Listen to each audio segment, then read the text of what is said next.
Welcome back to the channel, guys, and welcome back to Tandy.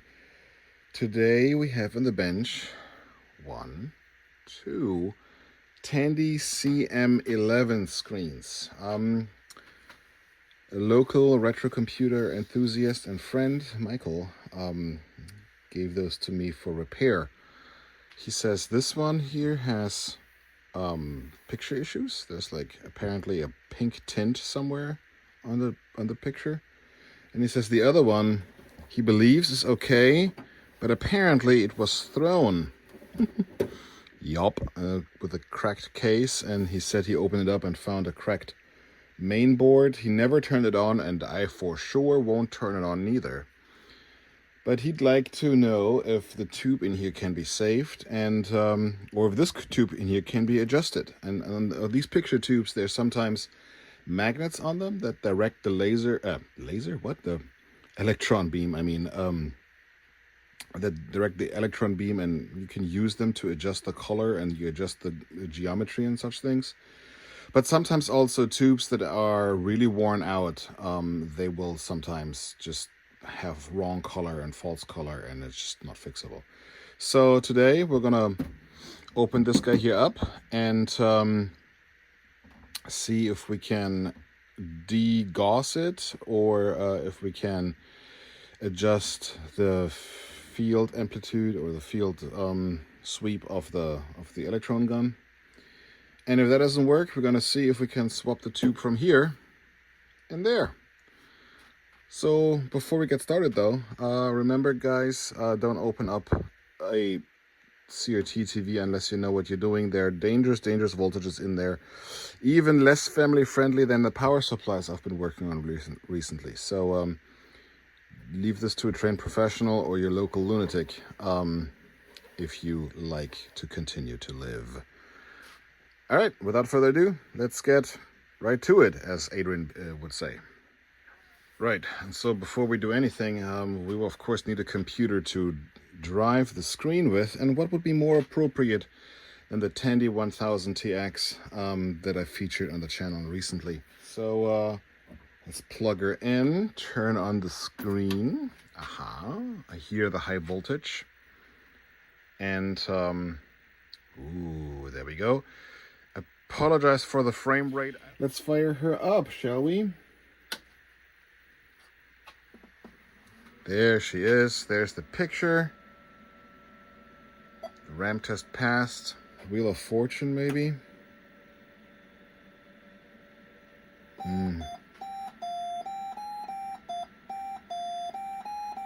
Yeah, the screen is having issues on this side here, it seems like. Maybe it's just an issue with where the gun is pointing. We'll find out. Okay, here we are. And this is what it's supposed to look like. So it's a uniform yellow for the background. Up here is supposed to be purplish and not blue, and the only blue part is down here, really. Okay, friends, I opened it up, and first things first, a quick glance over the main board makes me think that this screen is in fairly good condition. I don't see any leaky caps. This is a plastic tool, so I'm not going to be poking around with anything metal in there, because, you know, I'm not that crazy. But the screen is in pretty good condition. There's not too much soot on it, so that indicates it's not used a lot. Usually there's like a sooty substance here. It's a little bit, but you know, it's not too much.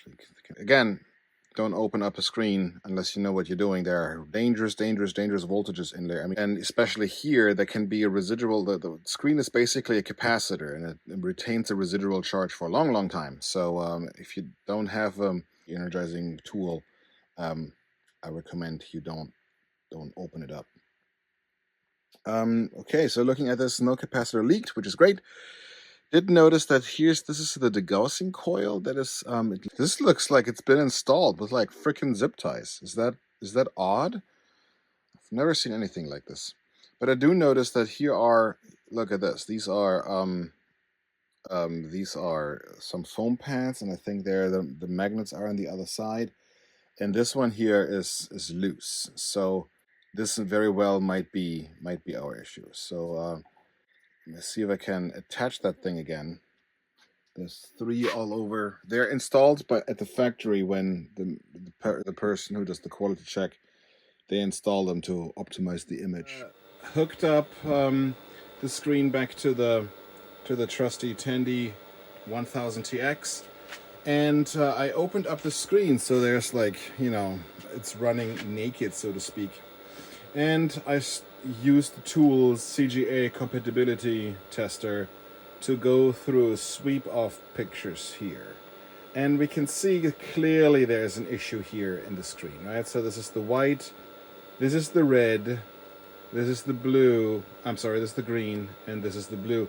And it almost feels like the entire ray gun got shifted to the left and to the bottom a little bit. Now, that what happens is when there's a massive impact on this thing. And I've tried to look at a couple of, there's a couple of adjustments here.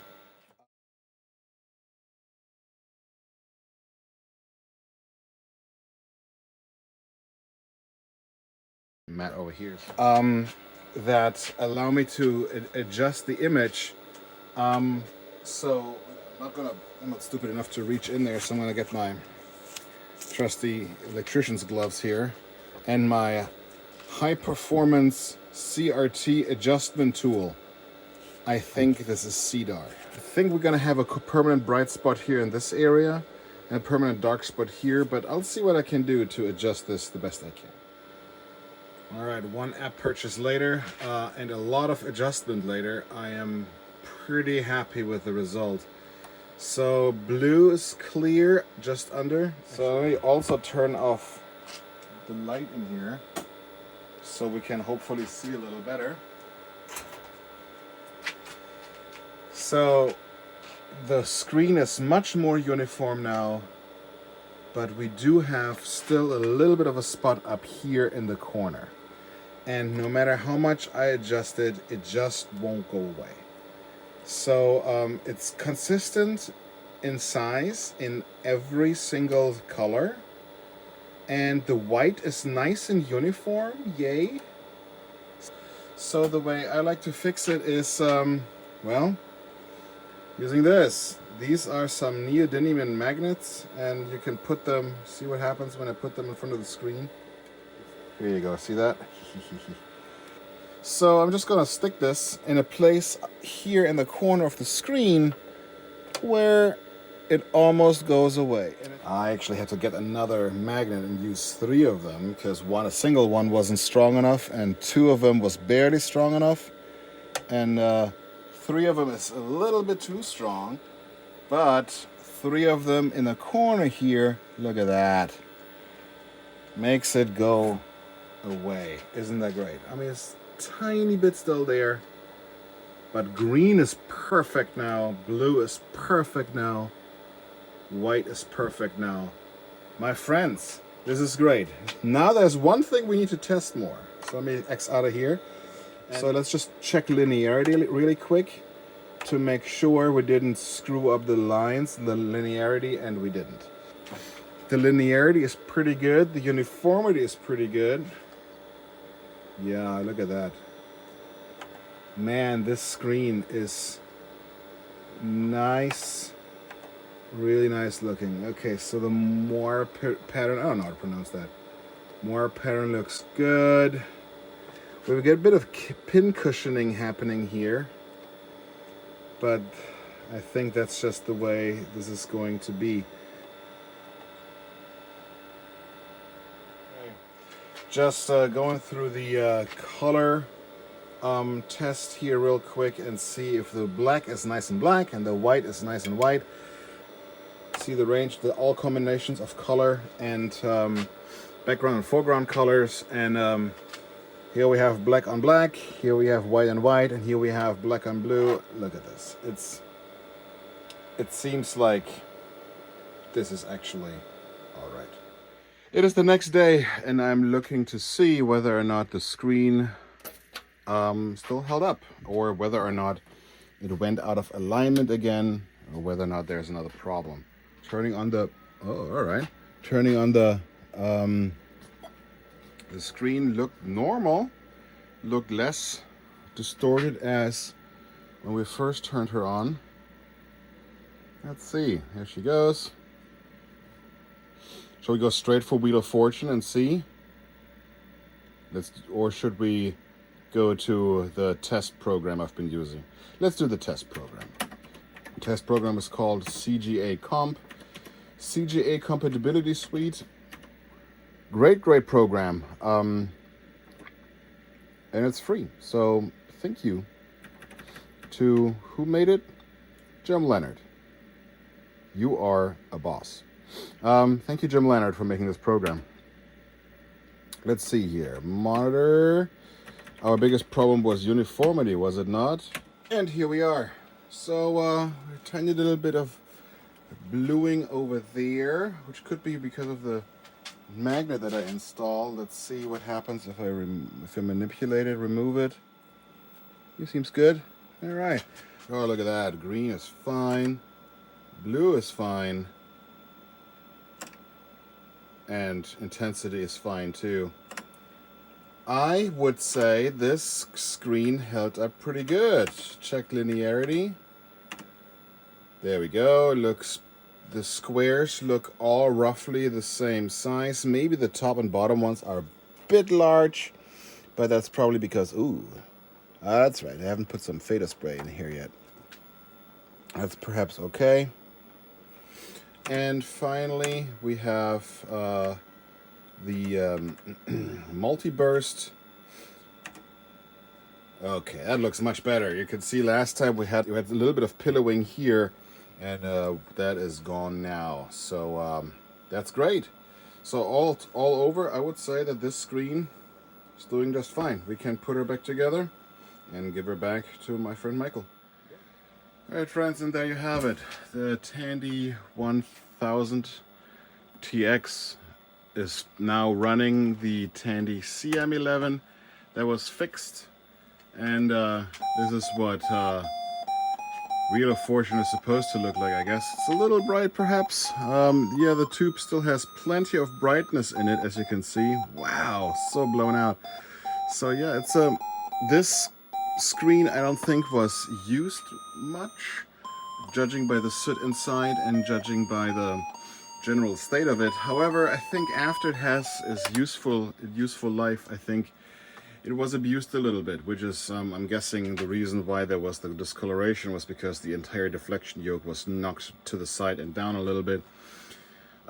We adjusted the deflection yoke, we adjusted the uniformity adjustment rings, and we adjusted a little bit the linearity, and now here we go. Here it works again. Beautiful. We didn't do the tube swap from the other screen, but that's because the other screen, I'll show you a picture what it looks like. Boy, it definitely had some major cracking, and it made me think that most of the electronics inside are probably pretty dead.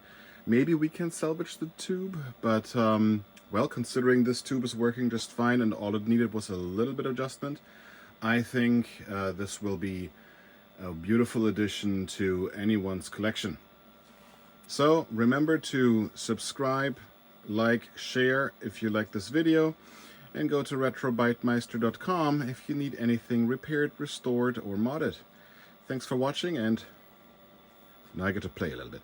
Bye. I'm the returning champ, RBM. Ooh yeah.